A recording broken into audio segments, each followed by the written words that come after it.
এক পরিবারে 5 বোন ছিল। একজনের নাম ভাঙ্গা, আরেকজনের নাম চিরা, আরেকজনের নাম ফালাইনা, আরেকজনের নাম মরা, আরেকজনের নাম ভূত। একদিন তাদের বাড়িতে পুত্র দেখতে আসলো। মা বলল, চেয়ারে বসবেন নাকি পাটিতে বসবেন? ছেলে বলল, চেয়ারে বসবো। মা বলল, ওই ভাঙ্গা চেয়ার নিয়ে আয়।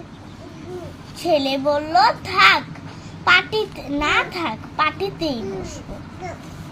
মা বলল, ওই ছিঁড়া পাটি নিয়ে আয়।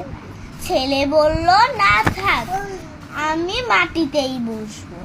মা বলল, কি খাবেন, চা খাবেন নাকি দুধ খাবেন? ছেলে বলল, চা খাবো। মা বলল, ওই ফালাইনা চা নিয়ে আয়। ছেলে বলল, আমি দুধ খাবো। মা বলল, ওই মরা গরুর দুধ লইয়া আয়। ছেলে বলল, থাক, আর কিছু খাওয়া লাগবে না, মেয়েকেই দেখাই দে। মা বলল, ওই তোরা ভূতেরে নিয়ে আয়।